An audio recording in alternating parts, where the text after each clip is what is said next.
Kawasan Jalan Samudra ini, tepatnya sekitar Masjid Nur, Pasar Sudi Mampir, merupakan salah satu titik yang menjadi saksi bisu kerusuhan 23 Mei 1997 atau yang dikenal masyarakat Banjarmasin sebagai tragedi Jumat Kelabu.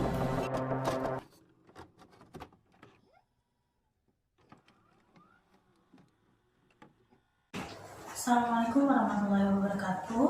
Perkenalkan, saya Sofia Nurhayati Salma dari kelas 12 IIS 2, dan saya di sini ingin menceritakan mengenai tragedi atau peristiwa yang pernah terjadi di Banjarmasin, tepatnya pada masa Orde Baru tahun 1997, yang dikenal dengan nama Jumat Kelabu atau Jumat Membara.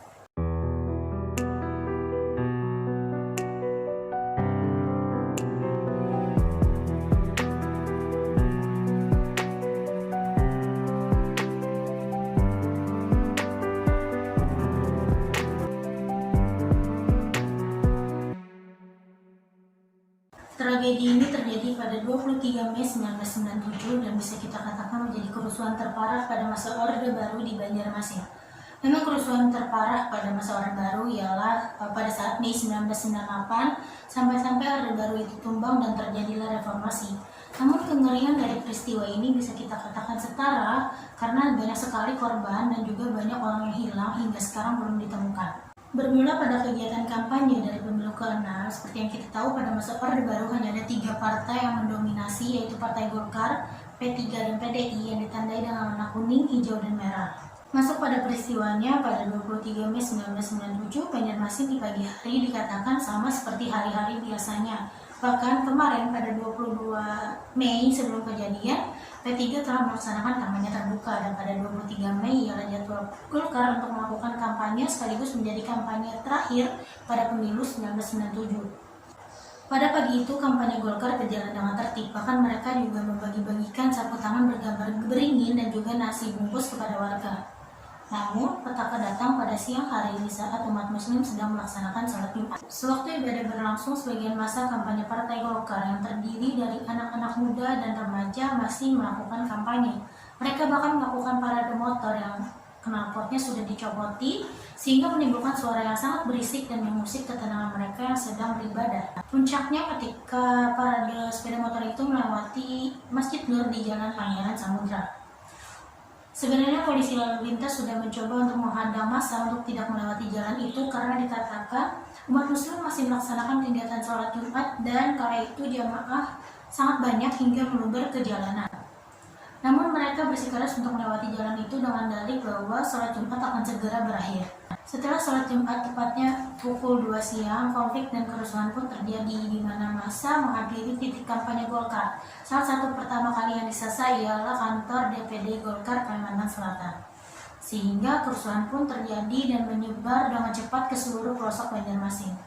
Massa merusak dan membakar mobil-mobil yang ditemui di jalan raya. Massa juga melempari batu-batu sehingga menimbulkan pecahan kaca yang bertebaran di mana-mana. Massa juga merusak dan melempari toko-toko yang berderet di sepanjang jalan. Tidak terkecuali Mitra Plaza yang kala itu menjadi pusat perbelanjaan terbesar di kota Banjarmasin.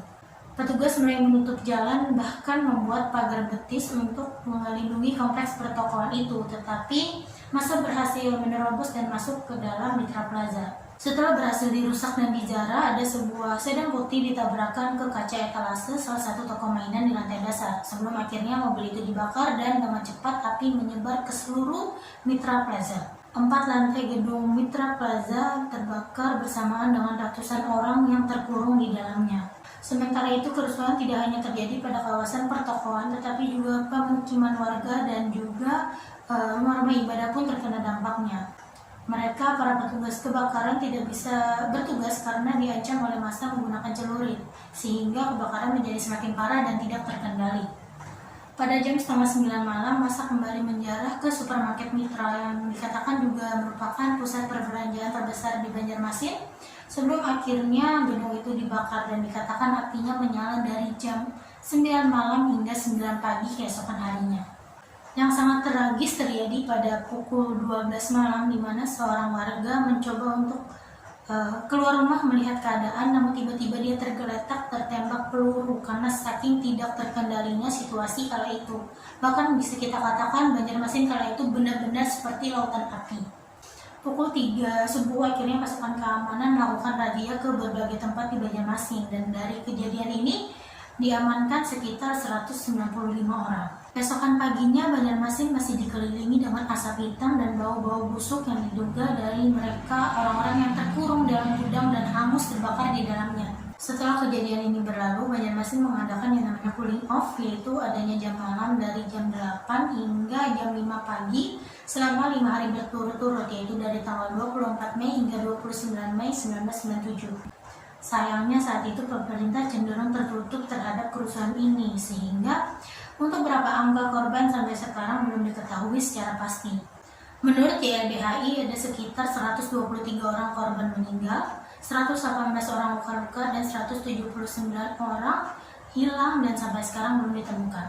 Namun Komnas HAM mengatakan ada sekitar 199 orang hilang dan 2 diantaranya telah ditemukan, sisanya masih belum kita ketahui di mana keberadaannya. Masih banyak misteri yang belum terpecahkan dari tragedi ini, selain karena file-file mengenai tragedi ini sudah hilang dan beberapa orang yang masuk dalam investigasi terhadap kerusuhan ini juga sudah ada yang meninggal, sehingga untuk melanjutkan atau melakukan investigasi lebih lanjut tentu tidak akan bisa dilakukan dengan mudah. Jadi inilah yang dapat saya sampaikan. Mohon maaf jika masih ada banyak kekurangan dan juga kesalahan. Semoga dapat memberikan manfaat. Sekian, wassalamualaikum warahmatullahi wabarakatuh.